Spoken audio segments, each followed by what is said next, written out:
har jeg fundet et hul i osten på den gamle løsning, jeg lavede derovre. Men prøv nu lige at se, hvad der sker, når jeg sætter mit speedometer til. Den blinker begge sider. Hvis du vil have dit originale speedometer på til gengæld, så bliver du nødt til at lave den her modifikation. Nu har vi altså lys i vores pære, når blinklyset blinker, men det blinker ikke i den anden herovre.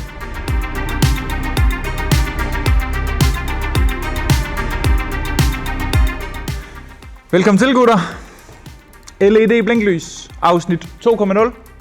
Jeg har allerede lavet et afsnit omkring LED blinklys på den gamle hot, jeg lavede, men den mod krævede en 3D-printer, så derfor har jeg fundet nogle blinklys, som er 100% plug and play, i hvert fald her til foran på hotten. Udover det, så har jeg fundet et hul i osten på den gamle løsning, jeg lavede derovre, som gør, at den ikke nødvendigvis kan overføres 100% til alle hotter. Det kigger vi på. Det bliver spændende. Følg med. Forskellen fra 1.0, hvis man kan kalde den omkring LED blinklys, til 2.0, det er i den første, der, hvis ikke du har set den, der sætter jeg den type blinklys ind her, og så skærer jeg det originale blinklys holder væk. Her der har jeg fundet nogle andre blinklys, som kan boltes på, hvor de originale blinklys skal sidde. Og hvis du spørger mig, så ser det rimelig frækt ud. De her blinklys, det er også sådan nogle, der løber sådan. Så det er sådan lidt gejl. Jeg tror, vi sætter dem i den inderste.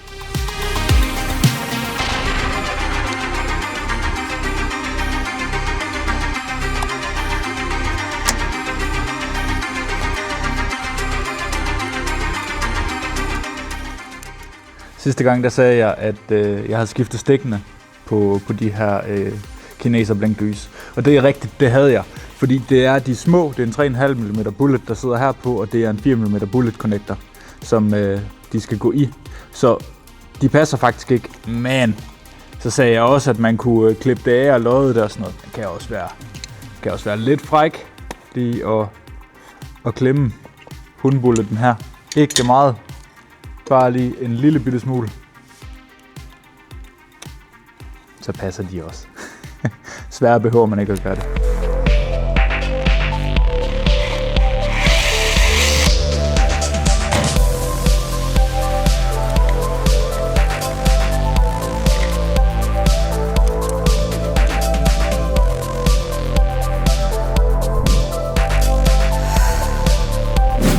Nu har jeg monteret min blinklys her foran, og jeg har monteret dem bagpå. Det der sidder her, det er det originale blinkrelæ. Så jeg har bare koblet dem direkte ind i ledningsnettet, original blinkrelæ. Så det der sker nu, det er, når jeg prøver på at blinke, man kan høre, at den blinker hurtigt, og de blinker ikke særlig kraftigt. Og nu gør jeg det samme, som jeg gjorde i sidste video. Jeg piller mit originale blinklysrelæ af, og så sætter jeg et justerbart LED blinkrelæ ind i stedet for. Sådan der. Lad os se, hvad der sker. Nu kører jeg blinkeren til den her side. Hallo. Og den anden side. Der har jeg så igen en udfordring. Fordi det her blinklysrelæ, jeg kan godt justere det op, så den blinker hurtigere.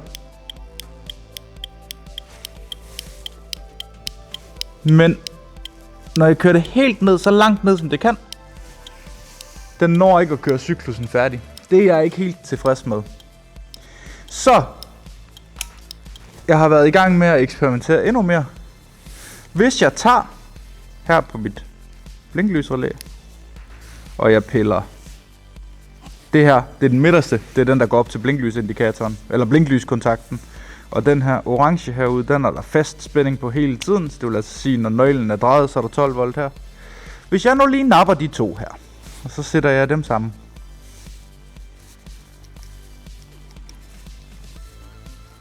Så sker der noget meget, meget interessant. Fordi så alt min blinklys-kontakt er nu, det er, at den vælger, om strømmen skal køre derud, eller om den skal køre derud. Prøv at se, hvad der sker her. Der er noget elektronik i de blinklys her, som får dem til at løbe, og som gør, at de starter forfra. Og det gør den her foran, Og det gør den sørme også her bagpå. Så det vil altså sige, med de her smarte, kloge blinklys, der behøver vi ikke engang et blinklysrelæ. Det er sgu da meget fedt. Vi skal bare luse den over. Den blå og den orange. Den blå, hvide og den orange. Så kører det. Vi har ikke noget klikken dog. Og det er jo vældig fint. Det vil jeg sådan set godt kunne leve uden. Fordi vi har jo på speedometeret her, der har vi jo vores blinklysindikator. Og det tænker jeg, det må da være fint. Så behøver jeg ikke, at det klikker. Men prøv nu lige at se, hvad der sker, når jeg sætter mit speedometer til her.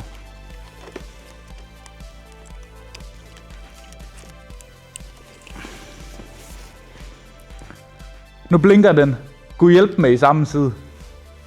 Så jeg stopper her, og så blinker jeg den anden vej.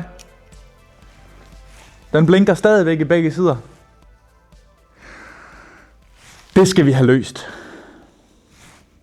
Det er det næste, vi kigger på.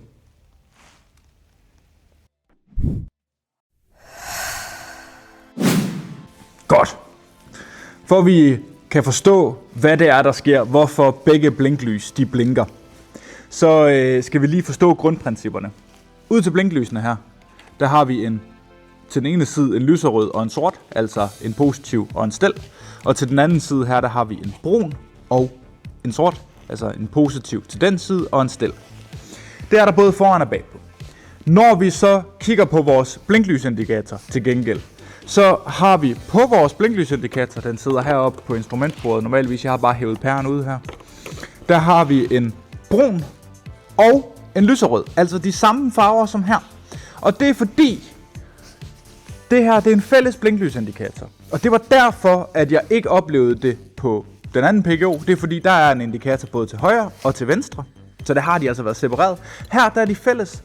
Og det vil sige, når jeg blinker til den ene side, så normalvis, lad os sige, det er til den pink side, jamen så vil spændingen løbe op igennem den pinke her, så vil den nå pæren, og pæren, den vil så trække en stel igennem den brune, som er ned til den blinklys, som ikke bliver brugt, så trækker den bare en stel ind igennem pæren der herop til, og så er der lys i pæren. Fantastisk. Udfordringen er nu, at fordi de her LED'er, de bruger så lidt strøm, så trækker den bare strømmen igennem pæren her. Så det vil altså sige, når jeg blinker, lad os sige til den lyserøde side igen, så det der sker, det er, at strømmen render i den lyserøde, det gør den også heroppe, så løber den bare igennem pæren og over til et andet blinklys. Og det er lidt irriterende, fordi det er det, der gør, at vores pære, den står lige så pænt og står og blinker der, fordi der bliver lige trukket en strøm en gang imellem. Det er ikke nok til at brænde pæren, men det er nok til at trække begge blinklys. Så, den nemme løsning her, den helt billige løsning, det er simpelthen, hvis vi tager her, stille og roligt og trækker pæren ud,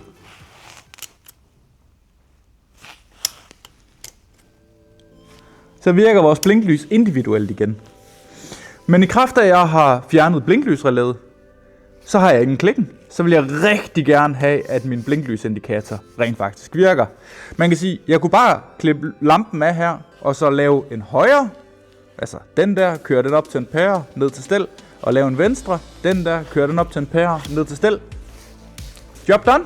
Det var det, jeg gjorde med digital speedometeret på den anden Hot 50. Jeg kunne bare godt tænke mig, at det her er kører med den originale speedometer den her gang. Det betyder også, at jeg skal have fundet en løsning, hvor jeg kan få begge de her til at fungere på en pære. Det jeg har her, det er en LED. Det står for Light Emitting Diode. Altså en lysudsendende diode. Og dioden her er det vigtige. Fordi en diode fungerer faktisk som en elektronisk kontraventil, eller en elektronisk envejsventil. Så, hvis jeg lige tager og sætter den her tilbage igen, hvor den kom fra, så bliver den ikke væk. Hvis jeg tager min diode og sætter ind, normalvis så vil man jo sige plus og minus, ikke? Og så kommer der lys ud af den. Men hvis jeg tager og sætter den ind sådan her, så vil den fungere som en envejsventil. Det vil altså sige, når der kommer spænding den her vej frem, så vil den tillade at trække spænding den der vej op. Og når der kommer spænding den her vej frem, så vil den tillade at trække spænding den der vej op. Men den vil ikke tillade, at der løber noget den der vej. Så hvis jeg nu sætter en diode ind der, og en diode ind der, og kører de to sammen, så kan jeg få spænding både fra den ene og fra den anden, og så laver jeg en stelforbindelse på bagsiden. Så tror jeg har løst den. Der er ikke noget spænding, der render igennem pæren. Det kan den ikke på grund af dioden, men der kan godt løbe spænding op til pæren. Vi prøver i hvert fald, om sådan en LED ville kunne løse det her. Det er nørdet nu. Kan I mærke det? Det er fedt.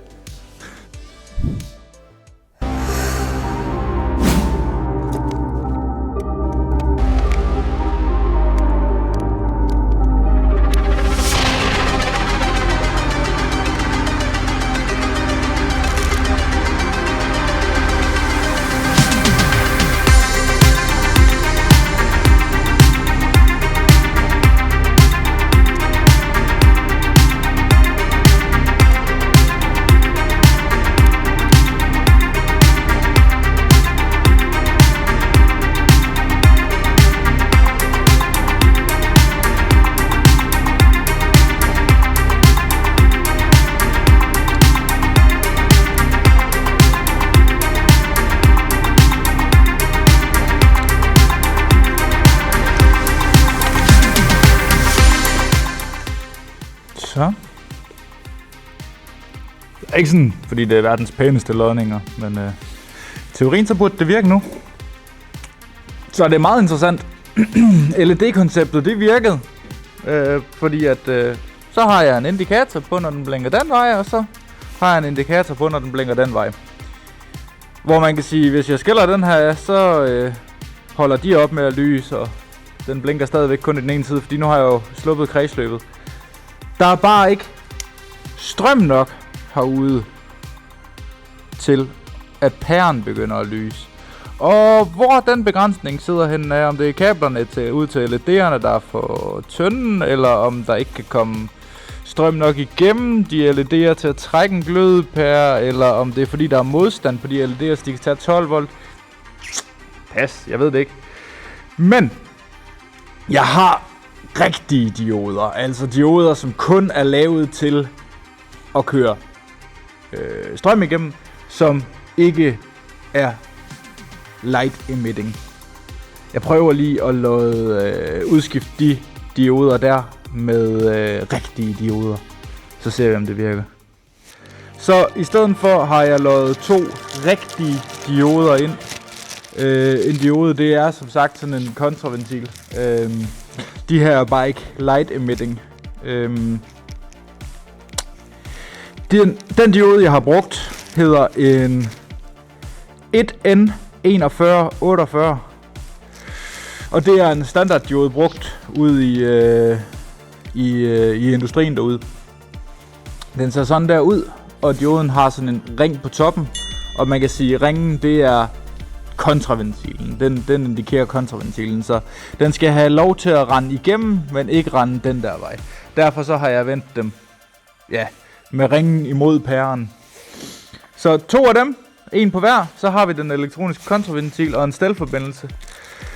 Og nu har vi altså lys i vores pære, når blinklyset blinker, men det blinker ikke i den anden herover.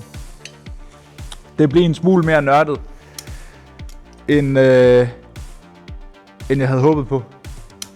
Fordi jeg er godt klar over, at det der ikke er allemands eje. Men jeg vil så til gengæld sige, hvis du har en lokal elektriker, eller en elinstallatør, eller et eller andet, eller et alarmfirma for den sags skyld, kør ud og prøv at høre dem, om de har et par dioder. De her, de koster et par kroner stykket, altså det er ikke noget, man bliver fattig af. Og det er vitterligt bare lav 2 ledninger til 1 ledning, og så jeg laver lige det her pænt, og så får du noget krympeflex. Og så er den løst. Til gengæld, så kan du spare et blinklysrelæ. Det kan også noget. Så er det lige pludselig blinklys, og hvis du bestiller eksempelvis på AliExpress, så kan du købe 100 af dem her for 20 kroner. Så det kan man også bare gøre, når du bestiller din blinklys. Lige bestille 100 dioder med. Jeg synes, det er fedt nok. Det virker det her. Det er satan ned med nørdet. Og jeg elsker det. Skyggerne ved at være lange. Jeg vil holde fyraften. Ses lige pludselig.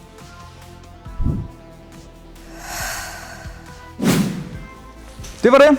En anden type LED blinklys på en Hot 50. Dem her kræver ingen 3D printer i forhold til den stavmodel, som jeg lavede i den tidligere video. Hvis ikke du har set den, så synes jeg at du skal gøre det. Og hvis du har set den, så synes jeg at du skal tage og gense den. Der er jo lidt forskel på den udgave her og den tidligere udgave. Primært det her med blinklysene kan faktisk køre uden blinklysrelæ. Og det er jeg ret sikker på, det også gælder den anden model fra den tidligere video.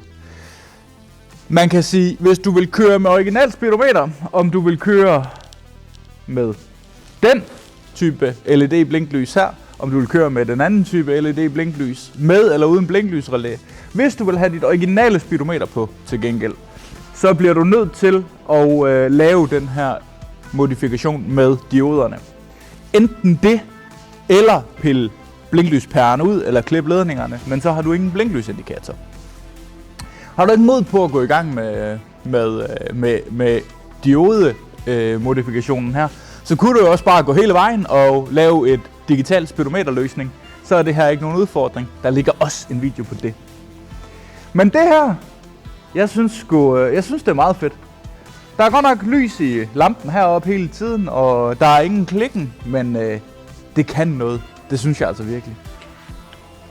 Kunne du lide videoen? Smid lidt like. Abonner på kanalen. Tjek de andre videoer ud. Hold den under 100. Vi ses.